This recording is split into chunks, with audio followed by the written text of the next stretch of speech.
इसके बाद next article, preamble से सोशलिस्ट और सेकुलर वर्ड्स को निकालने के लिए सुप्रीम कोर्ट में आई 2 पिटीशन से संबंधित हैं। आप देखो जीएस पेपर 2 में इस टॉपिक से आर्टिकल को रिलेट कर सकते हो। कंटेक्स्ट देखो ये है, सुप्रीम कोर्ट ना 2 पिटीशंस पे सुनवाई करेगा। पिटीशंस में मांग ये की गई है कि प्रियम्बल में ये जो वर्ड्स है ना सेकुलर और सोशलिस्ट, ये वर्ड्स 1976 में ऐड किए गए थे प्रियम्बल में, इनको रिमूव कर दिया जाए। पिटिशनर्स की इस मांग का जो बेस है ना वो ये है कि देखो प्रियम्बल में ये लिखा हुआ है कि संविधान को अडॉप्ट किया गया 26 नवंबर 1949 को और फोर्स में आया अगले साल यानी 26 जनवरी 1950 को। तो जब देखो प्रियम्बल में ये वर्ड्स ऐड किए गए 1976 में, सोशलिस्ट, सेकुलर और इंटीग्रिटी, तो फिर प्रियम्बल में डेट संविधान को अडॉप्ट करने की अभी भी 26 नवंबर 1949 क्यों लिखी हुई है? ये तो वही बात हो गई कि आपने अपने एक दोस्त को, महेश ने महिषा को लेटर लिखा, मान लीजिए 26 नवंबर 1949 को, लेकिन बाद में ना महेश ने चुपके से उस लेटर में कुछ लाइंस और ऐड कर दी 3 साल बाद। तो कायदे से देखो कुछ लाइंस और ऐड कर दी तो डेट भी तो जब लाइंस ऐड की वो होनी चाहिए ना, 3 साल बाद की लाइंस ऐड कर दी, लेकिन डेट अभी भी 3 साल पुरानी है कि लेटर कब पब्लिश किया, कब लेटर महेश ने महिषा को लिखा। तो ये मेन आर्गुमेंट है जिसके बेस पे पिटीशंस मांग कर रही हैं कि इन वर्ड्स को हटा दिया जाए। तो हम ना बेसिक्स और बैकग्राउंड के साथ ये पूरा इशू डिस्कस करते हैं, दोनों तरफ के आर्गुमेंट्स जानेंगे। देखो 1946 में ना कॉन्स्टिट्यूट असेंबली में नेहरू के द्वारा एक ऑब्जेक्टिव रेजोल्यूशन मूव किया गया था। अब ये जो रेजोल्यूशन था ना ये काफी पसंद आया कॉन्स्टिट्यूट असेंबली के मेंबर्स को। तो ये ऑब्जेक्टिव रेजोल्यूशन ही बुनियाद बना प्रियम्बल की। मतलब आज संविधान का जो प्रियम्बल है ना कहां से निकल के आता है? 1946 में जो ऑब्जेक्टिव रेजोल्यूशन प्रेजेंट किया गया था नेहरू के द्वारा, वहीं से निकल के आता है प्रियम्बल। आपको बहुत ही ज्यादा सिंपल भाषा में बताता हूं। जैसे देखो कोई भी बुक है, बुक का इंट्रोडक्शन होता है ना, इंट्रोडक्शन में ये सारी चीज़ें बताई गई होती हैं कि बुक लिखने का पर्पज़ क्या है, बुक में क्या क्या थीम्स हैं, बुक की टोन क्या है, ये सारी चीज़ें होती हैं बुक के इंट्रोडक्शन वाले चैप्टर में, और फिर फाइनली चैप्टर्स स्टार्ट होते हैं। उसी प्रकार से ये प्रियम्बल जो है ना वो संविधान का आप कह सकते हो एक प्रकार से इंट्रोडक्शन है। बताता है कि हमारा संविधान जो है किन वैल्यूज, किन प्रिंसिपल्स पर आधारित है। समझ गए? इंपॉर्टेंट पॉइंट है, फिर से रिपीट कर देता हूं। जैसे देखो किसी भी बुक का इंट्रोडक्शन वाला चैप्टर बताता है बुक में क्या थीम्स है, पर्पस क्या है, टोन क्या है बुक की, उसी प्रकार से प्रियम्बल जो है वो हमें ये बताता है संविधान किन वैल्यूज, किन आइडियल्स, किन प्रिंसिपल्स पर आधारित है। तो काइंड ऑफ संविधान का इंट्रोडक्शन चैप्टर है। अब आजादी के बाद ना एक इशू बहुत जोर शोर से इमर्ज होके आया, क्या प्रियम्बल जो है वो संविधान का पार्ट है या नहीं है? तो सबसे पहले ये केस पे वर्डिक्ट दिया बेरूबरी यूनियन केस में सुप्रीम कोर्ट ने 1960 में। इसमें सुप्रीम कोर्ट ने बोल दिया कि नहीं, प्रियम्बल जो है वो संविधान का पार्ट है ही नहीं। लेकिन देखो बाद में 1973 में केशवानंद भारती केस में सुप्रीम कोर्ट ने अपनी जजमेंट में बोला भैया ऐसा नहीं है, प्रियम्बल जो है संविधान का पार्ट है। जैसे बिल्डिंग होती है ना, बिल्डिंग का गेट होता है, तो preamble is like gate of building, gate of constitution. इसी केस में सुप्रीम कोर्ट ने यह भी बोला preamble is not a source of power nor a source of limitation. क्या मतलब है इस चीज का? इस चीज का मतलब देखो यह है प्रियम्बल ना अपने आप में कोई पावर नहीं देता पार्लियामेंट को या फिर सुप्रीम कोर्ट को। एग्जाम्पल के तौर पर जैसे प्रियम्बल में लिबर्टी वर्ड लिखा हुआ है, अब ना कल को कोई कानून आ जाए जिसमें लिबर्टी वायलेट हो तो देश का नागरिक सुप्रीम कोर्ट में नहीं जा सकता कि देखो प्रियम्बल ने कहा है कि लिबर्टी होनी चाहिए लेकिन सरकार एक कानून लेके आई है और इसमें लिबर्टी को वायलेट किया जा रहा है। तो इस चीज को माना नहीं जाएगा क्योंकि प्रियम्बल से कोई पावर नहीं निकल के आ रही है नागरिकों के पास में, इन्फोर्सेबल नहीं है प्रियम्बल। हां, प्रियम्बल का यूज किया जा सकता है संविधान को इंटरप्रेट करने में। जब जब सुप्रीम कोर्ट को कोई दिक्कत आए ना संविधान के प्रोविजन को इंटरप्रेट करने में, तो प्रियम्बल इज वन ऑफ दो source which supreme court can consider while interpreting the provision of constitution.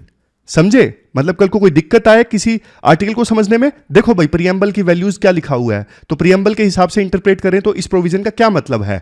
ये यूज है प्रियम्बल का, लेकिन इन्फोर्समेंट पावर नहीं है। कोई नागरिक जा नहीं सकता कि भैया ये इंप्लीमेंट करो, इक्वालिटी लेके आओ, प्रियम्बल में लिखा हुआ है। सुप्रीम कोर्ट बोलेगी नहीं, प्रियम्बल की बातें इन्फोर्सेबल नहीं है, नहीं मानेंगे। एक बार फिर से 1995 में LIC ऑफ इंडिया केस में सुप्रीम कोर्ट ने यह बोल दिया कि प्रियम्बल जो है संविधान का इंटीग्रल पार्ट है, लेकिन डायरेक्टली इन्फोर्सेबल नहीं है। फंडामेंटल राइट्स इन्फोर्सेबल हैं। क्या DPSP इन्फोर्सेबल है डायरेक्टिव प्रिंसिपल्स संविधान में? नहीं, ये भी नहीं है। इसके बाद राइटर बोलते हैं देखो, जब संविधान को अडॉप्ट किया गया था ना 26 नवंबर 1949 को, तब ये 3 वर्ड्स नहीं थे प्रियम्बल में। सोशलिस्ट वर्ड नहीं था, सेकुलर वर्ड नहीं था, इंटीग्रिटी वर्ड नहीं था। तीनों वर्ड्स ना ऐड किए गए 1976 में 42nd कॉन्स्टिट्यूशनल अमेंडमेंट की सहायता से। उस समय देश में इमरजेंसी लगी हुई थी। एग्जैक्टली कहां पे ऐड किए गए ये वर्ड्स? सोवरिन डेमोक्रेटिक रिपब्लिक की बात पहले बोली गई थी, लेकिन 2 वर्ड्स तो पहले ऐड कर दिए गए। सोवरिन सोशलिस्ट सेकुलर डेमोक्रेटिक बना दिया गया, और पहले जहां पे यूनिटी ऑफ नेशन की बात की गई थी प्रियम्बल में, इसे unity and integrity of nation बना दिया गया। तो एग्जैक्टली ये बदलाव हुआ 1976 में। अब देखो दोनों तरफ के आर्ग्यूमेंट्स हैं। पहले वो आर्ग्यूमेंट्स डिस्कस करते हैं जो ये बोलते हैं सोशलिस्ट एंड सेकुलर वर्ड्स को रिटेन किया जाए प्रियम्बल में। पहला argument, reflecting the contemporary values. देखो ये आर्ग्यूमेंट कहता है 1976 में ना लोगों की एस्पायरेशंस थी, लोगों ने चाहा था कि सोशलिस्ट एंड सेकुलर वर्ड को ऐड किया जाए, क्योंकि संविधान अडॉप्ट किया गया 1949 में, फोर्स में आया 1950 में, लेकिन 26 सालों में ना 1950 से लेकर 76 के बीच में सोसाइटी की वैल्यूज इवॉल्व हो गई। सोसाइटीज को लगा कि सेकुलर और सोशलिस्ट वैल्यू को तवज्जो देनी चाहिए, तो उन्हीं की एस्पायरेशंस को पूरा करने के लिए ये वर्ड्स प्रियम्बल में ऐड किए गए 1976 में। दूसरा आर्ग्यूमेंट, पॉलिटिकल लेजिटिमेसी, कि देखो प्रॉपर प्रोसीजर के साथ में, चुने हुए प्रतिनिधियों के समर्थन के साथ में संविधान को अमेंड करके ये वर्ड्स ऐड किए गए थे। तो चुने हुए प्रतिनिधि जो हैं वो लोगों की विल को दर्शाते हैं, तो मतलब लेजिटिमेट है इन वर्ड्स को ऐड करना प्रियम्बल में, और बढ़िया ढंग से प्रॉपर प्रोसीजर को फॉलो करके ऐड किया गया था। नेक्स्ट आर्ग्यूमेंट, देखो प्रियम्बल में सेकुलर एंड सोशलिस्ट वर्ड्स को ऐड करना, इसका मतलब यह है कि सरकार ने अपनी जो आइडियोलॉजी है ना वो साफ तौर पे जाहिर कर दी है, ट्रांसपेरेंसी सरकार लेकर आई है। देखो जैसे अब पाकिस्तान है, बांग्लादेश है, ईरान है, इनका ऑफिशियल रिलीजन ना इस्लाम है, बट प्रियम्बल में ये वर्ड ऐड करके सीधा सीधा बता दिया गया, ट्रांसपेरेंसी लाई गई कि इंडिया जो है, इंडिया सभी धर्मों को एक समान ट्रीट करेगा, इंडिया एक सेकुलर कंट्री है। तो इन वर्ड्स से ट्रांसपेरेंसी आई है। नेक्स्ट आर्ग्यूमेंट ये दिया जाता है कॉन्स्टिट्यूशनल एडेप्टेबिलिटी। इसका मतलब देखो ये है कि समाज ना इवॉल्व होता रहता है, तो बदले हुए सर्कमस्टांसिस के हिसाब से संविधान को चेंज करना पड़ता है। तो उसी प्रकार से प्रियम्बल भी स्टैटिक नहीं रहना चाहिए, बदली हुई परिस्थितियों के हिसाब से प्रियम्बल में भी बदलाव आना चाहिए।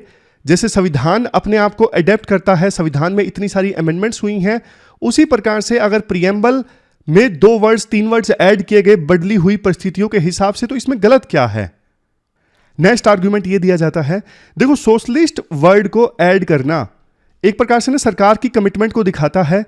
सरकार सोशल जस्टिस और इक्विटेबल डिस्ट्रीब्यूशन ऑफ रिसोर्सेज में विश्वास रखती है, मतलब सरकार इनइक्वालिटी को कम करने की दिशा में काम करेगी और इसके लिए प्रतिबद्ध है। वीकर सेक्शंस को ऊपर उठाने का सरकार काम करेगी। तो ये कमिटमेंट शो होती है प्रियम्बल में सोशलिस्ट वर्ड ऐड होने से।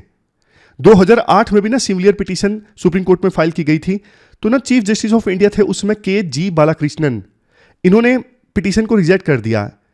इन्होंने बोला देखो सोशलिस्ट वर्ड जो प्रियम्बल में है ना, इसका कोई डेफिनेट मतलब नहीं है, अलग अलग समय पर अलग अलग मीनिंग्स इस सोशलिस्ट वर्ड के हो सकते हैं। इंडिया जो फॉलो करता है, किस टाइप का सोशलिज्म फॉलो करता है इंडिया, क्योंकि सोशलिज्म वर्ड भी तो बहुत वास्ट है ना अपने आप में, इतने सारे टाइप हैं सोशलिज्म के। तो उन्होंने कहा कि इंडिया जो है वो डेमोक्रेटिक सोशलिज्म फॉलो करता है, जिसका मतलब है जिसका एम है गरीबी को खत्म करना, ignorance, disease, inequality of opportunity, इन सब चीजों को खत्म करना।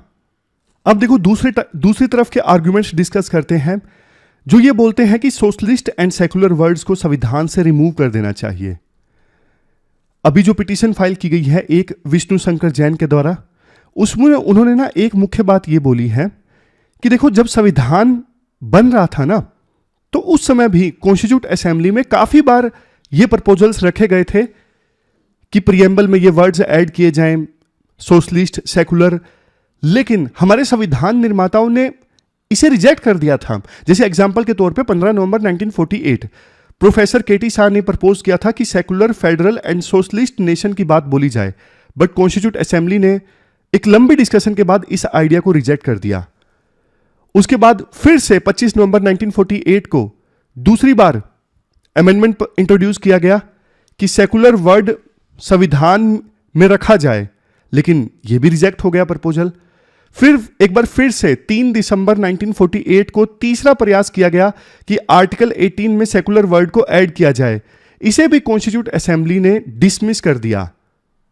तो क्वेश्चन ये उठता है कि जब देखो संविधान निर्माताओं की इच्छा ही नहीं थी, इंटेंट नहीं थी ये वर्ड संविधान में ऐड करने की, तभी तो 3 बार इस आइडिया को डिसमिस किया गया। और 1976 में वो भी इमरजेंसी के दौरान इन वर्ड्स को ऐड करना, तो एक प्रकार से ये संविधान निर्माताओं के इंटेंट के अगेंस्ट है, उनके विजन के अगेंस्ट है। दूसरी चीज देखो, संविधान में सोशलिस्ट एंड सेकुलर वर्ड को ऐड करना प्रियम्बल में, यह संविधान के ही प्रिंसिपल्स को कॉन्ट्राडिक्ट करता है। कैसे? जैसे देखो, freedom of speech and expression का फंडामेंटल राइट है सिटीजन्स के पास, आर्टिकल 19। फ्रीडम ऑफ रिलीजन है। राइटर कहते हैं देखो, एक तरफ संविधान कमिटमेंट देता है कि हम न्यूट्रल रहेंगे, दूसरी तरफ से संविधान खुद ही आइडियोलॉजीज को इंपोज कर रहा है। जैसे देखो, सोशलिज्म, सेकुलरिज्म, ये आइडियोलॉजीज तो हैं, तो संविधान अपने ही प्रिंसिपल्स को कॉन्ट्राडिक्ट करता है। एक तरफ बोलता है कि हम न्यूट्रल रहेंगे, हम प्लूरलिज्म में विश्वास रखते हैं, तो जब न्यूट्रल रहेंगे, प्लूरलिज्म में विश्वास रखते हैं, तो फिर आप ये सोशलिज्म और सेकुलरिज्म, ये आइडियोलॉजीज क्यों इंपोज कर रहे हो जनता पे? तो मतलब ये दूसरा आर्ग्यूमेंट है जो दिया जाता है। फिर तीसरा आर्ग्यूमेंट, ये गलत प्रेसिडेंट सेट किया 1976 में सरकार के द्वारा, उस समय इमरजेंसी लगी हुई थी। देखो, अब कल को कोई नई सरकार आ गई, वो बोले कि हमारे पास मेजोरिटी है, हम तो देखो कुछ वर्ड्स और ऐड करना चाहते हैं, कुछ लाइंस और ऐड करना चाहते हैं। कल को फिर एक और नई सरकार आएगी, वो फिर से चेंज कर देगी, नई सरकार आएगी, वो फिर से चेंज कर देगी। हाँ, ये बात सच है कि 1973 की केशवानंद भारती की जजमेंट में सुप्रीम कोर्ट ने ये बोला था कि प्रियम्बल में आप वर्ड ऐड कर दो, रिमूव नहीं कर सकते और बेसिक स्ट्रक्चर को वायलेट नहीं कर सकते। लेकिन बार बार सरकारें अगर प्रियम्बल को चेंज करने लगी, देश के संविधान में फिर स्टेबिलिटी नहीं रहेगी, जो कि जरूरी है बहुत ज्यादा। Next, historical context. देखो, अंबेडकर जी ने ना सोच समझ के इन वर्ड्स को रिजेक्ट किया था संविधान में ऐड करने से, क्योंकि उनका रैशनल ये था कि ऑलरेडी हमारे संविधान के जो आर्टिकल्स हैं, जैसे 25, 26, 23, 28, वो ऑलरेडी सेकुलरिज्म को शो करते हैं, तो स्पेशली ये वर्ड ऐड करने का क्या फायदा। उसी प्रकार से संविधान में बाकी जो आर्टिकल्स हैं ना, वो अपने आप से शो करते हैं कि इंडिया सोशलिज्म में विश्वास रखता है, तो अलग से ये वर्ड ऐड करने का क्या फायदा। डीपीएसपी में आप देख सकते हो वेलफेयर की बात कही गई है, तो अलग से ये सेकुलरिज्म और सोशलिज्म वर्ड ऐड करने की कोई जरूरत नहीं थी। संविधान अपने आप में है ही ऐसा, जब डायरेक्टली बोल रखा है कि वेलफेयर सुनिश्चित करेगी सरकार, तो फिर सोशलिज्म वर्ड ऐड करने का कोई औचित्य नहीं बनता। फिर देखो, एक चीज ये भी है, कहा जाता है कि प्रियम्बल में चेंज कर दिया गया और कोई वाइड स्प्रेड डिस्कशन भी नहीं हुई। प्रियम्बल कोई नॉर्मल कानून की तरह नहीं है, बहुत इंपॉर्टेंट पार्ट है संविधान का, तो इसमें फेरबदल करने से पहले प्रॉपर डिस्कशंस होनी चाहिए थी, रिगरस डिबेट होनी चाहिए थी, लेकिन ऐसा कुछ भी नहीं हुआ। अब देखो, ये पूरे दोनों तरफ के आर्ग्यूमेंट्स हमने डिस्कस किए। अब ये तो सुप्रीम कोर्ट पे है कि सुप्रीम कोर्ट क्या करती है इस पूरे मामले में, कि सुनवाई करेगी सुप्रीम कोर्ट। चलते हैं आगे। वैसे आप अपनी ओपिनियन बता सकते हो कमेंट बॉक्स में, आप क्या सोचते हो। आगे बढ़े उससे पहले आज का कोट देख लीजिए। दलाई लामा ने बोला था, जज your successes by what you had to give up in order to get it. देखो कोई भी एग्जांपल आप उठाइए, जैसे स्टूडेंट का एग्जांपल लीजिए। एक स्टूडेंट एग्जाम में बढ़िया मार्क्स प्राप्त करने के लिए कितने सैक्रिफाइसेस करता है। पार्टियों में नहीं जाता, फ्रेंड के साथ में गपशप अवॉइड करता है, फैमिली इवेंट्स को अवॉइड करता है। तो ये सारे सैक्रिफाइसेस करने के बाद में स्टूडेंट को अच्छे मार्क्स प्राप्त होते हैं रिजल्ट में। कई बार हम देखते हैं सीईओज बनने के लिए लोग, चीफ एग्जीक्यूटिव ऑफिसर बनने के लिए लोग गलत हथकंडे अपनाते हैं, पॉलिटिक्स करते हैं, दूसरों का नुकसान करते हैं, इलीगल मीन्स अपना के वो सीईओ बनते हैं। कंपनीज में हम देखते हैं या फिर पॉलिटिक्स में हम देखते हैं, जीतने के लिए गलत हथकंडे अपनाए जाते हैं। तो ये क्या है? ये है इंटीग्रिटी के साथ कॉम्प्रोमाइज करना रिजल्ट प्राप्त करने के लिए, मोरालिटी के साथ में कॉम्प्रोमाइज करना।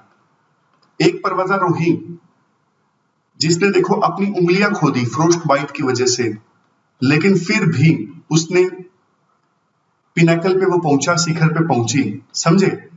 तो मतलब दलाई लामा का पॉइंट ये है, कई बार हम देखो पॉजिटिव सेक्रीफाइस करते हैं, कई बार अपनी इंटीग्रिटी के साथ कॉम्प्रोमाइज कुछ लोग करते हैं सक्सेस प्राप्त करने के लिए। तो ना इंटीग्रिटी के साथ कॉम्प्रोमाइज नहीं होना चाहिए। आप ना अपनी सक्सेस को जज करो कि आपने क्या गिव अप किया सक्सेस को पाने के लिए। अगर आपने अपनी इंटीग्रिटी को, अपनी डिग्निटी को सैक्रिफाइस किया है सक्सेस प्राप्त करने के लिए, तो फिर वो सक्सेस किसी काम की नहीं है। सिर्फ एंड रिजल्ट नहीं, आप मीन्स भी देखो, मीन्स सही होने चाहिए सक्सेस प्राप्त करने के लिए। गांधी जी ने भी सिमिलर बात बोली थी कि सिर्फ एंड नहीं, आप मीन्स को देखो, मीन्स इंपॉर्टेंट है। हालांकि देखो मैकियावेली जो है पॉलिटिकल स्कॉलर है, वो बोलते हैं एंड मैटर करता है, मीन्स मैटर नहीं करते। मतलब रिजल्ट क्या निकला है वो मैटर करता है, कैसे भी निकला है, किन हथकंडों से निकला है वो मैटर नहीं करता। आपकी क्या राय है इस बारे में, आप भी कमेंट बॉक्स में बताइए।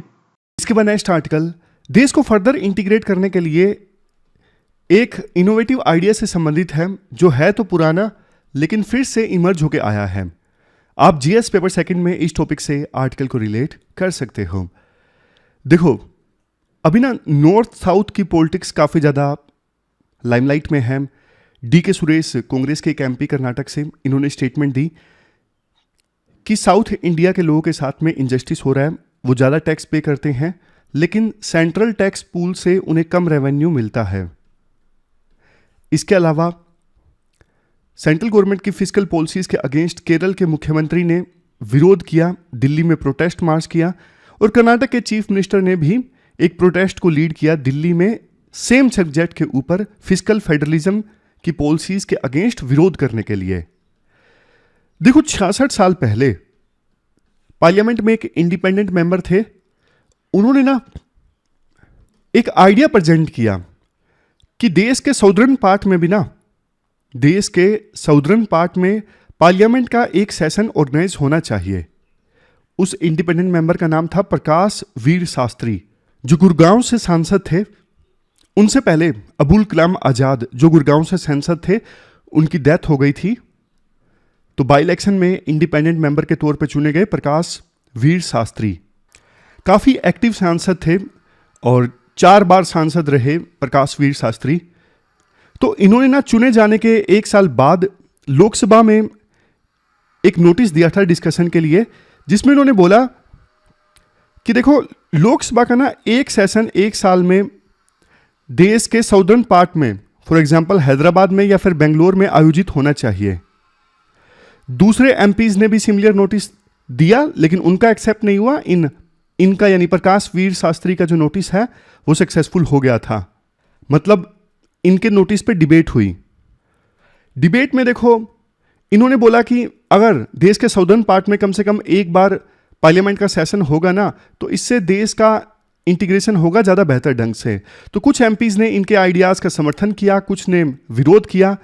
उस समय अटल बिहारी वाजपेयी, वो पहली बार लोकसभा में गए थे, उन्होंने मिडिल पाथ की वकालत की। उन्होंने बोला कि गवर्नमेंट को यह आइडिया ओपन रखना चाहिए और इस पर एक कमेटी का गठन करना चाहिए। लेकिन सरकार ने इस आइडिया को नहीं माना और बोला कि यह आइडिया प्रैक्टिकल नहीं है। लेकिन प्रकाश वीर शास्त्री अपनी लोकसभा की अगली टर्म्स में बार बार इस आइडिया का समर्थन करते रहे और इस प्रपोजल को उठाते रहे। जैसे फिर से 1963 में उन्होंने एक प्राइवेट मेंबर बिल इंट्रोड्यूस किया सेम सब्जेक्ट पर, और फिर 1968 में यानी 5 साल बाद फिर से सेम इशू पर इन्होंने आवाज उठाई। इस बार उनकी कोशिश सफल रही और उस समय ना सरकार ने एक कमेटी गठन कर दी थी 18 एमपीज की कि इस इशू पर विचार किया जाए, क्या ये फिजिबल है। कमेटी में काफ़ी सीनियर मेंबर्स थे, जैसे खुद प्रकाश वीर शास्त्री, जीएस ढिल्लो, रवि रे, बाद में जो स्पीकर बने के हनुमंथैया, ये कर्नाटक के फॉर्मर सीएम हैं, ये सब मेंबर्स थे इस कमेटी के। तो कमेटी ने ना अलग अलग राज्यों के मुख्यमंत्रियों को लिखा कि भैया क्या आप इस आइडिया से इत्तेफाक रखते हो कि नहीं रखते। इन्होंने कमेटी ने विजिट किया बेंगलोर में, त्रिवेंद्रम में। वो 2 स्टेट गवर्नमेंट्स जो काफ़ी ज़्यादा उत्साहित थी इस आइडिया को लेके कि लोकसभा और राज्यसभा का सेशन एक साल में कम से कम हमारी सिटीज़ में होना चाहिए। मैसूर और केरला की सरकारों ने तो डिटेल्ड प्रपोजल भी रखा कि हमें क्या इंफ्रास्ट्रक्चर की रिक्वायरमेंट है, सेशंस को ऑर्गेनाइज करवाने के लिए कितना पैसा चाहिए, सब कुछ डिटेल से डिस्कस हुआ था।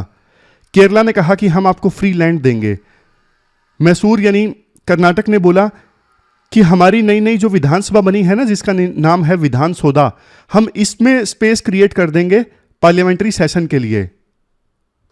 बाद में सेंट्रल गवर्नमेंट कॉस्ट बियर करेगी वन टाइम और बार बार जितना खर्चा आएगा सेशन को ऑर्गेनाइज करवाने में, लेकिन स्पेस हम दे देंगे। इवन देखो ये आइडिया भी निकल के आया क्योंकि पार्लियामेंट्री सेशंस में ना क्वेश्चन आवर में बहुत मेहनत लगती है, बहुत सारी तैयारी करनी पड़ती है, बहुत सारा स्टाफ चाहिए क्वेश्चन आवर को ऑर्गेनाइज करने के लिए। तो ये आइडिया इमर्ज के आया कि देश के साउदर्न पार्ट में जो सेशन ऑर्गेनाइज होना, उसमें क्वेश्चन आवर को ना इंक्लूड किया जाए ताकि बहुत सारा ताम झाम कम हो जाए। सिर्फ लेजिस्लेटिव सेशन ऑर्गेनाइज हो, उसमें से क्वेश्चन आंसर को हटा दो। लेकिन बाद में कमेटी को खुद को ही लगा कि यार सेशन में से क्वेश्चन आवर को हटा दिया जाएगा तो पूरा सेशन फिर लल्लू पंजू हो जाएगा। अपोजिशन के लिए टूल है क्वेश्चन आवर सरकार की अकाउंटेबिलिटी को फिक्स करने का, तो अपोजिशन नाराज हो जाएगा। नेक्स्ट पॉइंट, कुछ स्टेट्स जैसे मध्य प्रदेश, महाराष्ट्र, उड़ीसा, गुजरात, मणिपुर, पंजाब, इन्होंने ना इस आइडिया को अपोज किया कि पार्लियामेंट का सेशन दिल्ली से बाहर हो, क्योंकि आपको भी पता है फिर ना इन राज्यों के ऊपर भी प्रेशर आता कि आप देश के वेस्ट में भी एक सेशन ऑर्गेनाइज करवाइए, ईस्ट में भी करवाइए, सिर्फ देश के साउदर्न पार्ट में क्यों, देश के अलग अलग डायरेक्शंस में क्यों नहीं। फिर एक पॉइंट ये निकल के आया कमेटी की डिस्कशंस के दौरान कि देखो फाइनेंशियल बर्डन तो कोई बहुत बड़ी बात नहीं है, बट दिक्कत ये है देश के अलग अलग हिस्सों में ये पार्लियामेंट के सेशंस ऑर्गेनाइज होंगे तो ना पार्लियामेंट के सेशंस एफिशिएंटली ऑर्गेनाइज नहीं हो सकेंगे, मतलब उतना सीरियसनेस नहीं आएगा हर सेशन में और डाइल्यूट हो जाएंगे सेशंस। ये एक बड़ी चिंता की बात थी।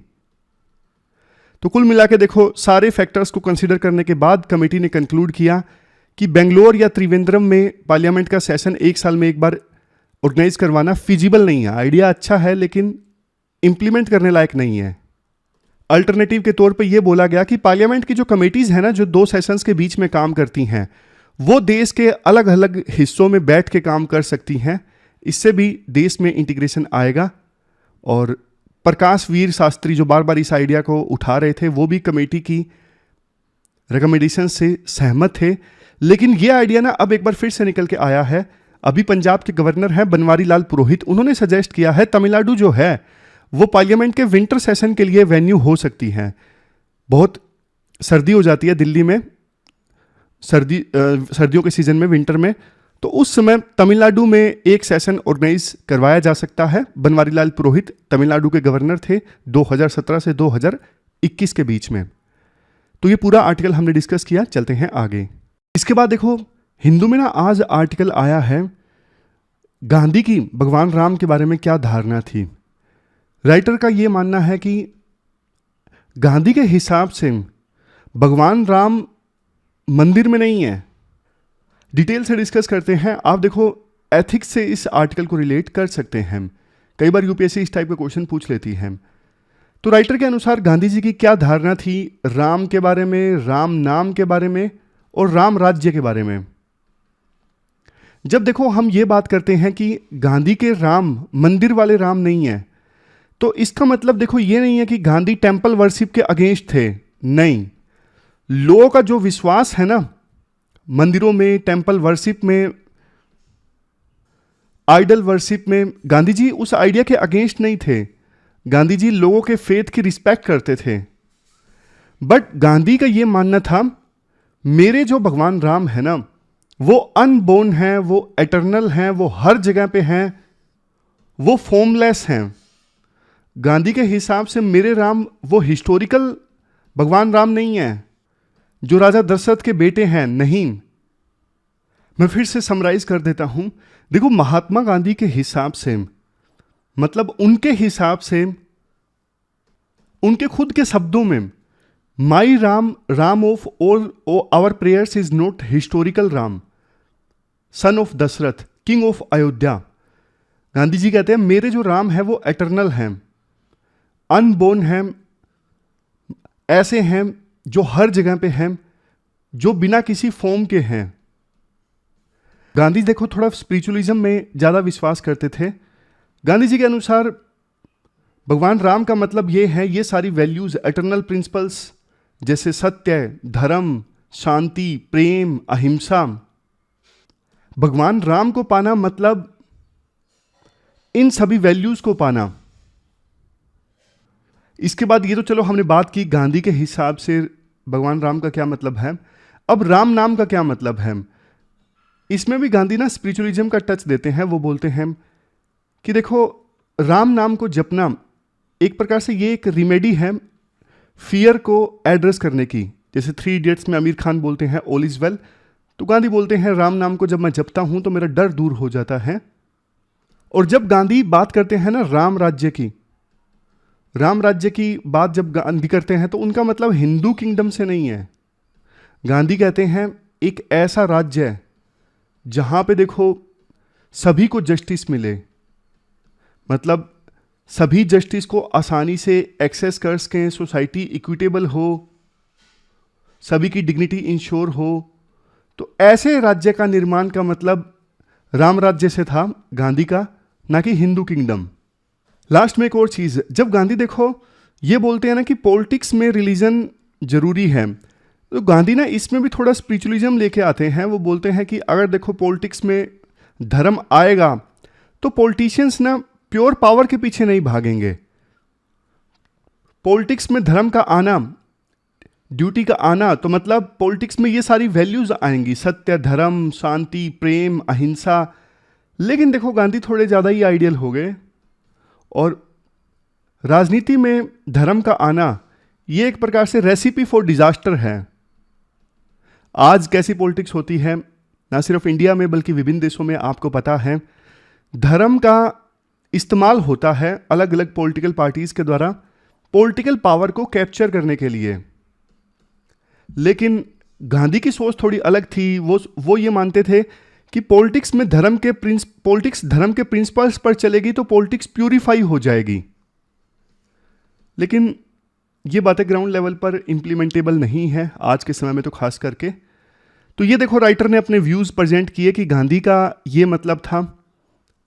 अब गांधी पे क्वेश्चन आए तो थोड़ा थोड़ा आप लिख सकते हो। वैसे ये बहुत ज़्यादा पॉलिटिकल इशू है और अलग अलग जगह पे आप गांधी के पर्सपेक्टिव से इस्तेमाल कर सकते हो। डायरेक्टली तो इस पर यूपीएससी पूछेगी, संभावना बहुत कम है। इसके बाद next article gender equity gap को ब्रिज करने के लिए ग्लोबल अलायंस से संबंधित है। आप जीएस पेपर 3 के इस टॉपिक से आर्टिकल को रिलेट कर सकते हो। सबसे पहले इक्विटी का वर्ड का यूज हुआ है। इक्विटी और इक्वेलिटी में फर्क क्या है? देखो 3 लोग हैं, सबको एक डब्बा देखना मैच देखने के लिए, ये इक्वेलिटी है। लेकिन जिसकी जैसी सिचुएशन है उसी के हिसाब से उसको डब्बा देना ताकि सब बढ़िया ढंग से मैच देख सकें, ये इक्विटी है। तो हमारे देश में ना अब जैसे देखो महिलाएं हैं, महिलाएं समाज में काफ़ी पीछे रह गई हैं, तो उनको ना ऊपर उठाने के लिए इक्विटी की आवश्यकता है, इक्वेलिटी की आवश्यकता नहीं है। वैसे भारत सरकार हमेशा इक्विटी पे फोकस करती रहती है। G20 की जब प्रेसिडेंसी हमारे पास थी तो उस समय न्यू दिल्ली लीडर डिक्लेरेशन में काफ़ी सारे इश्यूज पे फोकस किया इंडिया ने, जैसे digital divide, driving climate action, food security, nutrition, health, wellbeing. उसी दिशा में एक और प्रयास है। वर्ल्ड इकोनॉमिक फोरम की मीटिंग हुई थी ना जनवरी में, तो भारत ने एक और अलायंस लॉन्च करवाया, alliance for global good, gender equity and equality. काफ़ी सारे स्टेक होल्डर हैं, वर्ल्ड इकोनॉमिक फोरम भी इसमें इन्वॉल्व है, तो आप इस अलायंस की सिग्निफिकेंस समझ सकते हो। इसके अलावा भारत सरकार में ministry of women, centre for women empowerment, Melinda और बिल गेट्स वाली जो फाउंडेशन है वो भी सपोर्ट कर रही हैं इस अलायंस को, alliance for global good, gender equity and equality. Writer कहते हैं देखो भारत सरकार ने ना अच्छा काम किया है महिलाओं की कंडीशन को ठीक करने के लिए। जैसे वुमेन्स रिजर्वेशन बिल पास हो गया, 2023-24 के बजट में $27 बिलियन का एलोकेशन हुआ जेंडर बजट के तहत, ताकि वुमेन लेड एम्पावरमेंट लाया जा सके।